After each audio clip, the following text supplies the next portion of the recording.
નમસ્કાર મિત્રો, જય શ્રી કૃષ્ણ. સ્વાગત છે ફરી એક વખત આપનું આપણી યુટ્યુબ ચેનલ શ્રદ્ધા વાણીમાં. મિત્રો, આજના આ વિડીયોમાં આપણે 3 વર્ષે એક વખત આવનારો એવા પવિત્ર અધિક માસ વિશે વાત કરીશું. એટલે કે 2026માં અધિક માસ, આ પુરુષોત્તમ માસ ક્યારે આવી રહ્યો છે, તેનું મહત્વ શું છે, શા માટે અધિક માસ આવે છે, તથા અધિક માસને કેમ પુરુષોત્તમ માસ એને મલ માસ કહેવામાં આવે છે, અને 2026માં ક્યારે શરૂ થાય છે, ક્યારે પૂર્ણ થાય છે, અને આ અધિક માસ દરમિયાન શું કરવું, શું ન કરવું, તે આપણે જાણવાના છીએ. તો અંત સુધી મારી સાથે જોડાયેલા રહેજો. આ 5 થી 10 મિનિટના વિડીયોમાં આપને ખૂબ જ ઉપયોગી માહિતી મળવાની છે.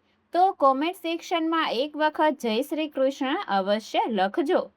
તો મિત્રો, આપણા હિન્દુ પંચાંગના કેલેન્ડર અનુસાર દર 3 વર્ષે એક વખત એક વધારાનો માસ આવે છે, કે જેને આપણે અધિક માસ, મલ માસ કે પછી પુરુષોત્તમ માસના નામે ઓળખીએ છીએ. આપણા હિન્દુ ધર્મમાં આ મહિનાનું વિશેષ મહત્વ બતાવવામાં આવ્યું છે, કે જેમાં આપણે ભગવાનના પૂજા પાઠ, ભક્તિ, વ્રત, ઉપવાસ, જાપ વગેરે જેવા ધાર્મિક કાર્યો કરીએ છીએ.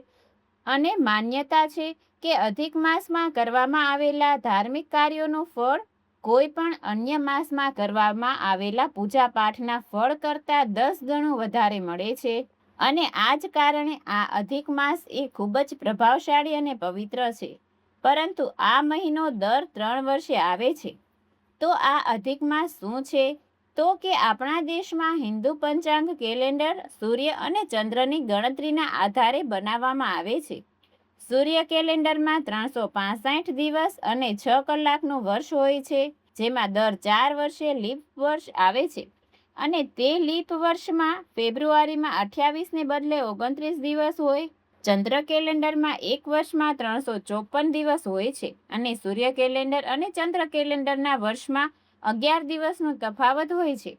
અને આ તફાવતને દૂર કરવા માટે ચંદ્ર કેલેન્ડરમાં દર 3 વર્ષે એક વધારાનો મહિનો ઉમેરવામાં આવે છે. અને તે મહિનો દર વખતે અલગ અલગ મહિના સાથે સંકળાયેલો હોય છે, કે જેને અધિક માસ કહેવામાં આવે છે.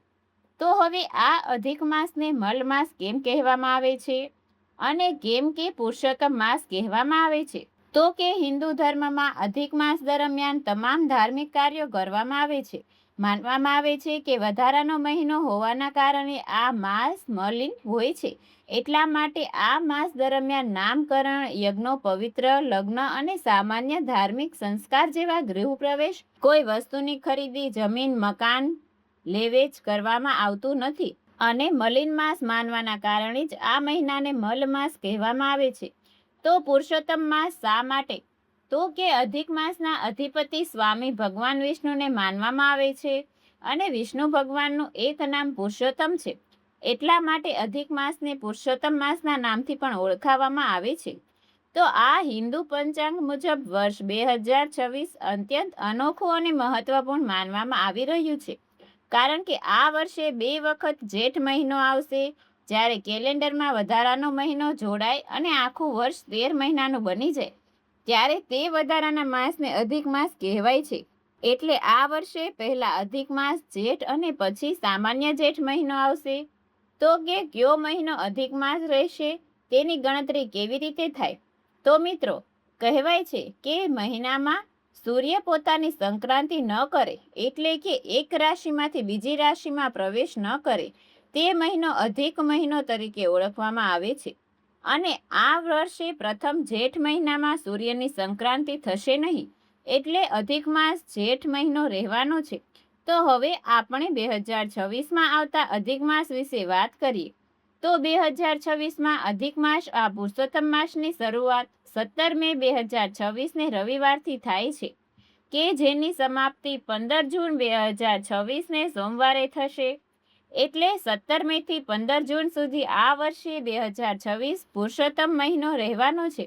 અને શાસ્ત્રો અનુસાર આ મહિનો વિષ્ણુ ભગવાનને સમર્પિત હોવાથી આ સમય દરમિયાન પૂજા પાઠ, દાન, વ્રત, મંત્ર, જાપ, તીર્થ સ્થાન અને ધાર્મિક ગ્રંથોનું વાંચન કરવાથી વિશેષ પુણ્યફળ અર્જિત કરી શકાય છે. અને ભગવાનનું કાર્ય કરવાનો જો કોઈ ઉત્તમ માસ હોય તો તે પુરુષોત્તમ મહિનો જ છે. આપણાથી વર્ષભર દરમિયાન કોઈ પણ ધાર્મિક કાર્ય પુણ્ય કાર્ય થાય નહીં, તો પુરુષોત્તમ માસમાં તે કરી લેવું જોઈએ. તો મિત્રો, આશા છે કે હવે આપ સૌ લોકોએ જાણકારી મળી ગઈ હશે કે 2026માં પુરુષોત્તમ મહિનો ક્યારે શરૂ થાય છે, પૂર્ણ થાય છે તથા તેને શા માટે અધિક માસ, મલ માસ અને પુરુષોત્તમ માસ નામથી ઓળખવામાં આવે છે તથા આ મહિનામાં શું કરવું શું ન કરવું એ પણ જાણ્યું. જે લોકોને પુરુષોત્તમ માસની આ માહિતીની જાણ ન હોય તે લોકોને આ વિડીયો અત્યારે જ મોકલી દેજો. અને આપ જો અમારી ચેનલમાં નવા હોય તો સબસ્ક્રાઈબ કરવાનું ભૂલતા નહીં, કે જેથી કરીને આવનારા અવનવા વિડીયો આપને મળતા રહે. ફરી મળીશું નવા વિડીયોમાં. ત્યાં સુધી આપ સૌ લોકોને અમારી ચેનલના જય શ્રી કૃષ્ણ. ધન્યવાદ.